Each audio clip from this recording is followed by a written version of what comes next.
제가 지금 장이 좋다고 하는 이유가 지금 뭐냐면은 분양가 그대로 살 수 있는 것들이 있어요. 그런 것들 중에서 시세가 올라갈 것이 확실할 수 있다고 하면은 신축을 사는 게 맞거든요. 경기도 신축을. 왜냐면은 서울이라고 다 그렇게 올라가는 것은 아니겠지만. 근데 궁극적으로 신축으로서의 프리미엄을 다 누린 다음에는 그거 팔고 서울 구축으로 가셔야 돼요. 스마트튜브 김학렬 소장님하고 같이 이야기하고 있는데요. 그 2024 결국은 부동산. 우리나라는 결국은 부동산이 뭐 다 대세고 네. 다 뭐 자산의 한 80%가 다 부동산에 들어가 있고 막 그러긴 한데 네. 뭐 이 책 제목처럼 24년에 다시 이제 부동산 투자를 하고 싶다.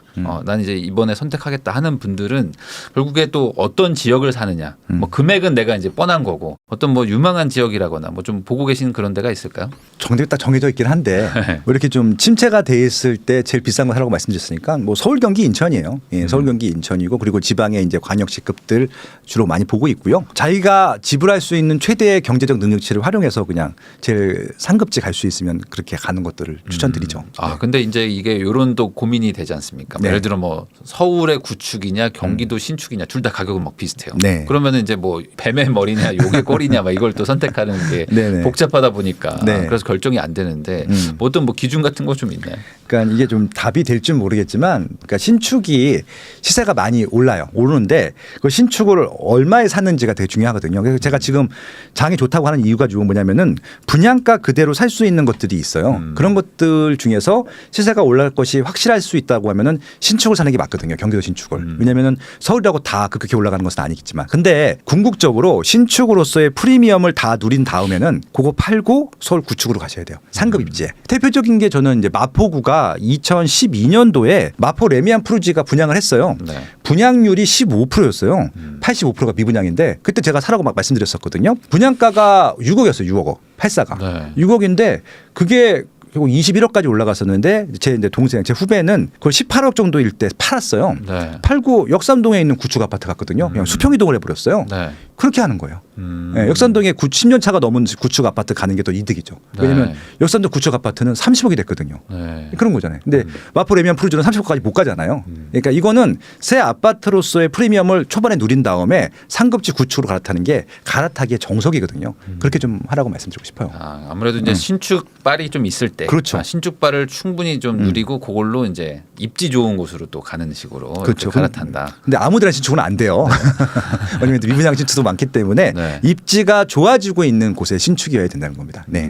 그러니까 남들 대비 유의미하게 조금 나 혼자 먼저 올라가는 그런 데들이 있으니까 그걸 그렇죠. 가지고 갈아타게 하는 전략을 말씀해 주셨는데 상대적으로 이렇게 하는 건 어떨까요? 그러니까 지금 뭐 서울의 소위 뭐 살기 좋은 동네들은 뭐 바로 막 회복을 했는데 네. 아까 말씀하셨던 또 외곽 지역이나 이런 곳들은 아직 상대적으로 회복이 좀 덜 된 곳도 있어가지고 얘네들이 이제 좀 키 맞추기 해서 뭐 이렇게 따라 올라오지 않겠는가. 네. 그래서 미리 지금 뭐 약간 아직은 뭐 반등이 좀 덜했어도 서울 외곽지 좀 가는 거 어떨까 이렇게 네. 생각하시는 분들도 있는데 이게 뭐 따라 올라온다고 봐야 될까요? 그러니까 단순하게 서울 외곽지라고 가는 것이 아니고 시세가 안 올랐다고 선택하시면 안 되고요.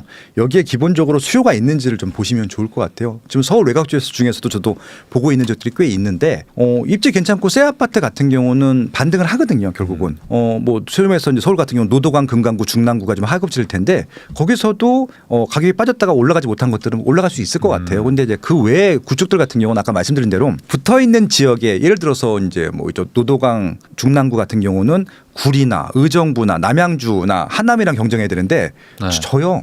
새 아파트가 아닌 이상. 그래서 그런 부분들을 한번 고려해 보실 필요가 있을 것 같아요. 차라리 거기를 선택하려면 하면은 그 신도시의 신축들을 선택하시는 게 맞을 것 같고 더군다나 뭐 8호선이 내년에 개통되는데 남양주 구리는 엄청 호재거든요. 그러면 거긴 더 뜰 거란 말이죠. 네. 그러면은 서울의 외곽지보다는 그게 더 날 수도 있는 것들이고. 그래서 그것들은 항상 비교를 해보셔야 돼요. 주변 경기도에 있는 것들과 이 서울이라고 무조건 올라간 것이 아니기 때문에 외곽지를 관심을 갖는데 분명히 이렇게 강남부터 시작해서 좀 퍼지잖아요.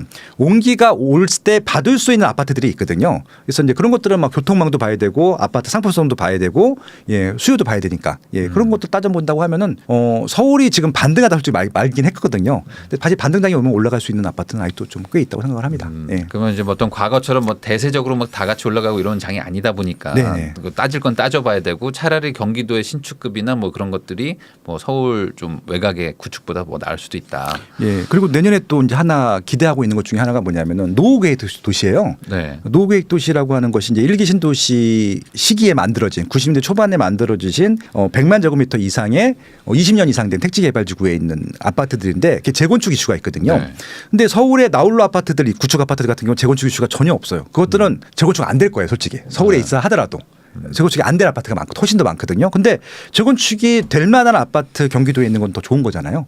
그래서 그런 것들도 한번 비교해 보셔야 될 것 같아요. 네. 근데 이제 말씀하셨던 또 서울 외곽지들이 또 아까 말씀하신 그 특별법에 해당되는 지역들도 있지 않습니까? 뭐 노원구라든지 뭐 이런 네, 데들은. 노원구는 특별법이 상관없이 그냥 해당이 안 돼도 좋은 입지고 상계동 주공 같은 경우는 지금도 괜찮고 목동도 더 좋고요. 네. 개포지구도 포함이 돼 있고 수서도 포함이 돼 있는데 서울은요 노후계획도시 특별법과 상관없어요. 되면 더 좋은 거고 안 돼도 네. 그대로 갑니다. 예, 그러니까 경기도가 문제죠. 경기도는 그거 안 되면 못 갑니다.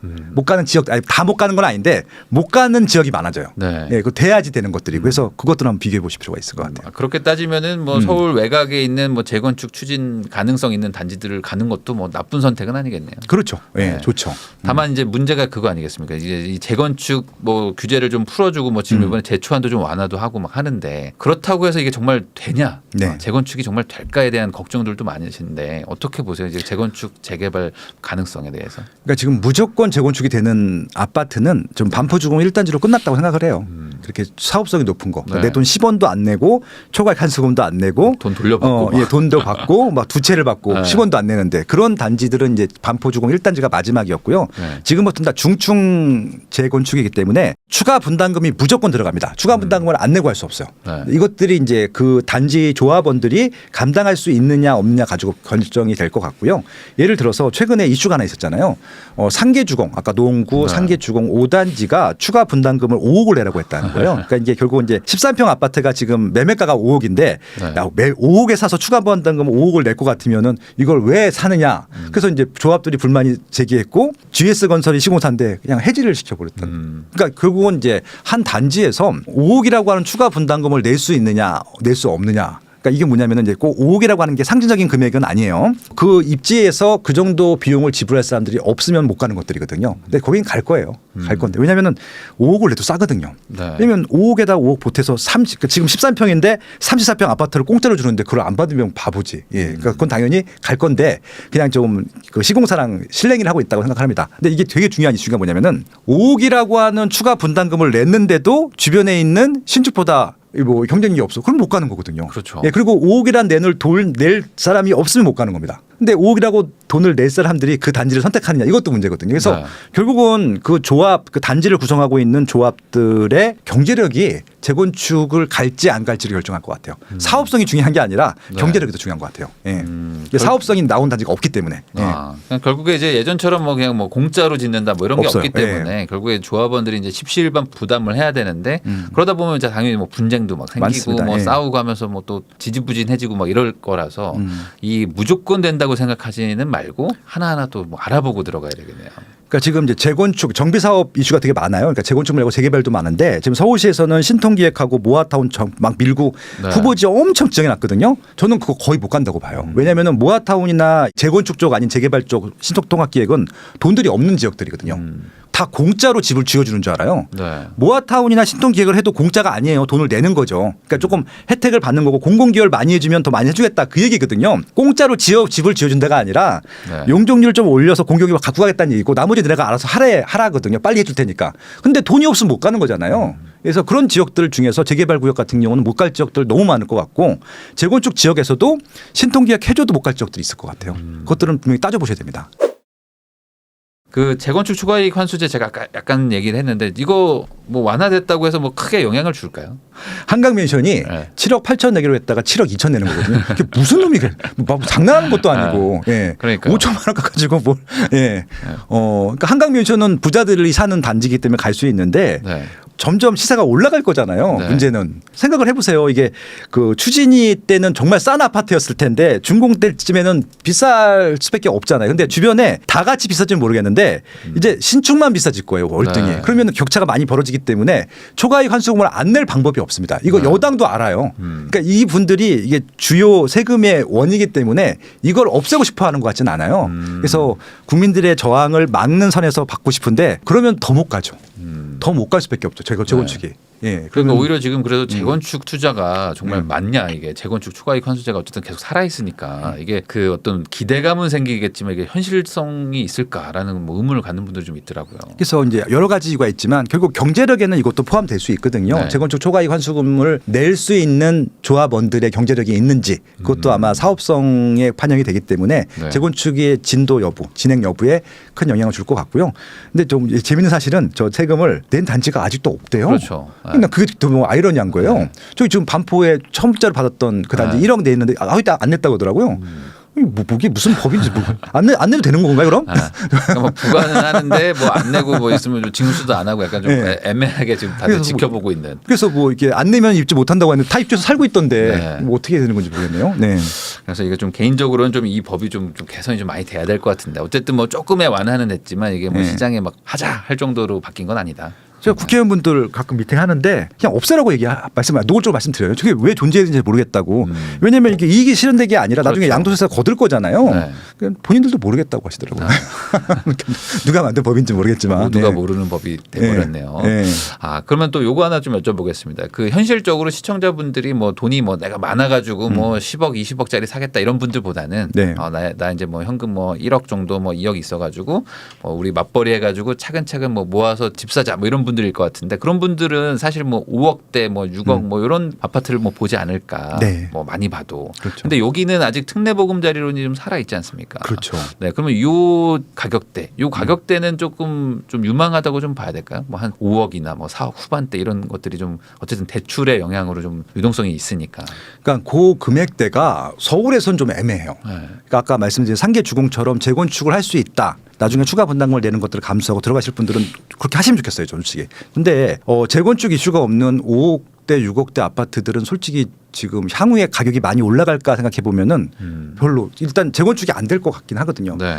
용적률을 다 찾아 먹었어요. 네. 근데 용적률 찾아먹게 되면은 재건축은 안 되고 리모델링밖에 없는데 리모델링은 추가 분담금을 내가 100% 다 내야 되거든요. 네. 그런 부분들이 있기 때문에 좀 가격 상승에 대한 좀 제한폭이 있어서 실거주 목적이라고 하면은 그런 아파트들은 조금 인기가 좀 시들할 것 같고 오히려 경기도권엔 많죠. 공공택지 같은 경우는 다 아예 5억 원대 전후로 분양하거든요. 네. 국민주택 뭐 5구 같은 경우는 너무 많고 네. 84도 5억 원대 전후로 되게 많거든요. 그러면은 경기도는 입지가 좋아진 데가 많기 때문에 또 GTX가 또 많이 활성화되고 나면은 그런 공공택지에서는 저 가격대로 신분이 완전 히 달라지시는 분들 나올 것 같아요. 왜냐하면 네. GTX 개통된 다음에 한 5억대 6억대 분양 받던 것이 분명히 한 15억까지 갈 가능성이 높거든요. 그러면은 2배 이상 오르잖아요. 네. 그런 지역들 보는 곳들이 더 낫지 않을까 그런 생각을 합니다. 네. 그 방금 말씀하셨던 그 재건축이 안 될 것 같은 그냥 좀 뭐 실거주는 할 수 있지만 뭐 특별한 호재도 없는 뭐 이런 아파트들의 미래는 앞으로 좀 안 좋다고 봐야 될까요? 어떤 뭐 인구 문제나 뭐 이런 것들까지 고려했을 때. 그러니까 경쟁력이 없죠. 그러니까 시세가 빠지진 않아요 또. 왜냐하면은 탄탄하게 잘 졌고 또 리모델링을 깨끗하게 가면은 그 안에 들어가면 새 아파트 같아요. 네. 더군다나 지하 주차장도 있고 그러면은 뭐 그냥 거주할 만 하거든요. 그리고 또 단지가 관리도 되잖아요. 다세대 빌라 새 거보다 무조건 좋습니다. 거기가. 좋기 때문에 그 정도 수요는 있기 때문에 그 정도 수요 선에서 아마 인플레이션 전후로 해서 정도. 예, 올라갈 것 같고 이렇게 인플레이션 확 올라가는 것들은 어렵죠. 차라리 그래서 그런 거 살 바에는 뭐 내가 뭐 전세나 월세로 좀 살더라도 뭐 네. 재개발 아예 투자해놓고 그렇죠. 중장기로 보자 이렇게 하시는 분들도 있는 것 같은데. 저 그거 추천드리고요. 아까 말씀드렸고 차라리 그 지방의 신규 아파트 중에 호재에 있는 것들 그런 거나 서울에 진짜 상계 주공도 괜찮고요. 뭐 네. 여기가 되시면 목동도 좋고 그리고 재개발 구역도 아직 좀 가격이 많이 조정된 것들이 있거든요. 그런 것들 좀 중장기로 투자하시는 것도 나쁘진 않을 것 같아요. 그 재개발 쪽에 좀 가격대들이 좀 많이 좀 저렴해져가지고 예. 해볼만하다 뭐 이런 예. 얘기들을 하시는 분들이 있던데. 네. 근데 지금이 딱 그런 시기라고 봐야 될까요? 어느 그렇죠. 정도? 피가 또 확 올랐다 빠졌으니까. 근데 이제 피가 올랐다가 빠진 것들에 대해서 되게 겁내시는 분들이 있는데 피가 많이 붙었던 데들은요. 좋은 단지에 대부분 좋지 않으면 피가 많이 붙을 수가 없거든요. 그래서 그런 데들은 이렇게 조정이 많이 될 때 들어가시면 좋겠다라고. 한번 피가 그렇게 올랐다는 거는 다시 한번 또 올라갈 가능성도 있으니까. 대부분 그거 다 정고점 넘어갑니다. 예, 그건 걱정 안 하셔도 될 것 같아요. 네. 예. 초반에 잠깐 얘기를 해주셨지만 저희 채널에 이제 아무래도 돈이 없고 그리고 이제 막 직장인인 분들도 있다 보면은 뭐 네. 3천 5천 모으면 부동산 뭐 사고 싶어요 하면 자연스럽게 가는 게 네. 지방갭 투자인데 네. 지방갭 투자 지금은 어떻게 보세요? 이게 진짜 10년 전까지만 하더라도 무조건 하라고 말씀을 드렸는데 네. 지금은 무조건 하라고 말씀을 드릴 수는 없어요. 왜냐하면 아까 서울도 안 올라가는 아파트가 있다고 말씀드렸는데 지방은 더 많거든요. 그리고 아예 버려진 아파트들이 많아요. 그러니까 네. 버렸다고 하는 게 전세는 있어. 근데 매매가 없어요. 그런 데들. 매매 수요 자체가. 예, 그러니까 부르는 게 갑인 데가 있어요. 그러니까 심지어는 전세가 세팅이 돼 있는데 전세가로 가져가라고 해도 안 갖고 가요. 그런 단지들이 너무 많아서 지방은 그냥 묻지마 갭자는 어려울 것 같고 정말 그걸 하고 싶으신 분들은 공부를 많이 하셔서 다른 쪽에 경험을 쌓으신 다음에 나중에 정말 하시면 좋겠다는 말씀을 드리고 싶어요. 근데 1억 갖고 지금 지방에는 갭 투자할 수 있는 게 많긴 하거든요. 근데 그 많다고 하는 것은 그 선수들이 그걸 왜 놔뒀을까 한번 생각을 해보시면은 네. 좋을 것 같아서 차라리 그 정도 금액이면은 분양권이 날 것 같아요. 지방에서도 네. 분양권은 올라가거든요. 예, 조건 잘 보시면은. 그래서 그것도 그냥 저 분양권 같은 경우는 분양권 상태에서 한번 해보시는 것도 손절매도 가능하니까. 예, 차라리 그렇게 부동산 투자를 맛보시고 싶으신 분들은 차라리 지금 지방 갭 투자보다는 분양권 혹은 또 이런 것들은 있죠. 아까 말씀드린 대로 수요가 많은 입지들이 있어요. 근데 매매 가격은 안 올라. 구축이기 때문에 신축이 아니라서 네. 월세가 나와요. 그러니까 네. 서울은 월세 수익률이 안 나오는데 지방은 5% 전후가 나오는 그렇죠. 있죠. 예, 소형 아파트들이 꽤 많아요. 네. 그러면은 서울에 있는 오피스텔도 5% 수익률이 안 나오는데 지방은 아파트인데 관리도 다 해주고. 네. 그런 살다 보면 또 재수가 좋으면 재건축을 한다 그럴 때도 있거든요. 근데 월세 나오니까 네. 버틸 수 있는 것들이고. 예, 그래서 부담도 안 되니까 그런 것들은 한번 해볼 만하죠. 예. 어디 막 공단 앞에 있는 거, 막 이런 네. 것들, 뭐 기숙사처럼 학교 쓰는 앞에 있는 데들, 거. 뭐 학교 네. 앞에 있는 네, 거 이런 맞아요. 것들은 대학교에 수익률 있는 많이 나오는데. 병원 앞에 있는 거 이런 거 네. 괜찮고요. 근데 또 수익률만 보고 들어가시면 또 나중에 또 못 네. 나올 수도 있으니까 좀 조심조심. 네, 그래서 그런 것들은 세팅을 해놓은 다음에 그 수익형 부동산을 사시는 나이 많으신 은퇴하신 분들이 있어요. 그분들은 사세요. 몇십만 원 정도만 나오게 네. 되면 세팅해놓으면. 예. 네, 그러니까 참 이게 지방 부동산 투자가 어쨌든 지금은 조금 어려울 수 있고 단순 갭자는 네. 예, 반대. 네. 예. 그리고 이제 아직 뭐 다주택자를 뭐 풀어준 것도 아니기 네네. 때문에 뭐 외지인들이 막 들어서 사는 뭐 그런 분위기도 아니니까 좀 조심조심 하시면 좋을 것 같습니다. 아니 또 이번에 그 23분이서 쓰셨는데 어쨌든 네네. 2024 결국은 부동산 뭐 이런 책 제목처럼 이 24년도에 이제 부동산 투자를 하려고 하는 분들이 사실 이 변수도 많고 네. 지금 내년에 뭐 지금 뭐 금리도 뭐 바뀔 것 같고 뭐 지금 공급도 막 부족하다 그러고 뭐 복잡스럽단 말이죠. 그렇죠. 이럴 때 또 다가올 또 새해니까 네. 좀 이 부동산에 대해서 어떤 좀 생각을 가지고 접근을 하면 좋을지 얘기해 주시면 좋을 것 같습니다. 변동성은 늘 있고요. 그러니까 아마 주식도 그렇고 채권도 그렇고 부동산도 있을 겁니다. 근데 그래도 그 변동성 속에서 리스크가 제일 낮고 가장 안전한 상품들이 부동산이라고 생각을 했고 이게 이제 정해진 제목은 네. 2024년도의 부동산 트렌드를 저희가 네. 요약한 거예요. 그래도 다른 자산 투자하는 것들보다는 결국은 부동산 투자하는 게 낫겠다라고 네. 좀 제안하는 것들이거든요. 이 책에는 23명이 아파트 투자만 하시는 분들이 아니라 각 분야 전문가가 다 있어요. 예를 들어서 토지 투자하시는 분, 상가 투자하시는 분, 지산도 있습니다. 네. 지산도 지금 할 만한 것들이 있기 때문에 그리고 아파트도 있고 분양권도 있고요. 그리고 대출 전문가도 있고 경매하시는 분도 있고 아무튼 다양하게 해놨는데 이게 분야를 다 쪼개 보니까 23명이 자기 다 전공 분야를 쪼개 보니까 있는 거예요. 그러니까 무조건 뚱쳐서 어렵다라고 하니까 없는데 다 디테일하게 쓰고 나니까 있어서 이 책은 아마 다양한 대안들을 제시해 주실 수 있을 것 같아요. 예를 들면 이런 거죠. 그러니까 이제 분양권 아까 말씀드렸다시피 지방 같은 경우는 미분양이 많잖아요. 네. 미분양이 많기 때문에 미분양 투자할 수 있는 게 많은 거예요. 일단은 미분양이 생겨야 미분양 투자하는 거니까 네. 예, 그런 부분들부터 시작해서 그리고 대출이 내년에 올해보단 나을 것 같아요. 그 특례 보금자리론 때문에 덕을 보신 분들 올해 많으셨잖아요. 그러면 내년에 특례 보금자리론에 준하는 대출이 나올 것이기 때문에 그런 것들도 한번 활용해 보시면 좋을 것 같고요. 그리고 내년에 다른 건 모르겠지만 경매에는 굉장히 많이 나올 것 같아요. 괜찮은 물건들이 네. 왜냐하면은 이제 무리하게 대출 받았던 분들 중에 뱉어내신 분들이 있는데 1금융권 대출이 아닌 분들이 있어요. 단기 좀 대출이자가 높은 것들, 예를 들어서 이제 대부업 하시는 분들한테 네. 받았던 분들은 이분들은 짤 없거든요. 바로 그냥 경매 넘어버리기 때문에 그런 물건 중에서도 괜찮은 것들은 싸게 잡으실 수 있는 것들이 꽤 있을 것 같고요. 그래서 생각보다 공부를 하니까 다양한 부분들이 많고요. 그리고 이제 다행인 것은 뭐냐면 2022년도 시장이 안 좋았잖아요. 그리고 2023년도도 별로 안 좋았던 것들이 있어서 2년 동안 안 좋아져서 막 던지는 것들이 있어요. 네. 상가, 지산 이런 것들. 근데 수익률을 계산해 봤더니 수익이 나와. 그건 입지가 괜찮은 것들은 잡을 수 있는 부분들이잖아요. 그래서 지금 아마 공부를 하게 되면은 생각보다 2년 동안 시장이 안 좋았기 때문에 2024년도에 기회가 오는 상품들, 지역들이 생겼다는 것들, 예, 그런 것들만 좀 공부를 해보시면은 그래도 2023년도보다는 월등히 좋을 것 같아요. 저는 시장 분위기는 이게 가격이 올라간다가 아니라 살 것들이 많다. 그런 말씀을 드리는 겁니다. 네. 사실 뭐 이 기회라는 거는 뭐 진짜 뭐 안 좋을 때 다들 힘들 때 그럴 때 이제 뒤져가면서 찾아야지 기회가 그렇죠. 나오는 거지. 사실 뭐 다들 뭐 좋다고 할 때는 기회라는 게 사실 없지 않습니까? 맞습니다. 그래서 이제 오히려 아까 말씀하신 것처럼 23년, 24년 지금 거의 한 2년 정도의 어떤 텀이 있기 때문에 그 한번 다양한 어떤 주제를 가지고 부동산을 한번 접근해 보시면 그 안에서도 기회는 있을 것이다. 네, 이거 들어도 되죠? 네. 오늘은 스마트튜브 김학렬 소장님을 모시고 최근 집값 분위기부터 내년도 부동산 시장을 전망하는 것까지 다양한 주제를 가지고 한번 이야기를 나눠봤는데 시청해 주신 분들께 도움이 되셨기를 바라봅니다. 다시 한번 시청해 주셔서 감사하다는 말씀 전하면서 저도 소장님과 인사 나누겠습니다. 소장님 오늘 고생 많으셨습니다. 네, 초대해 주셔서 감사합니다.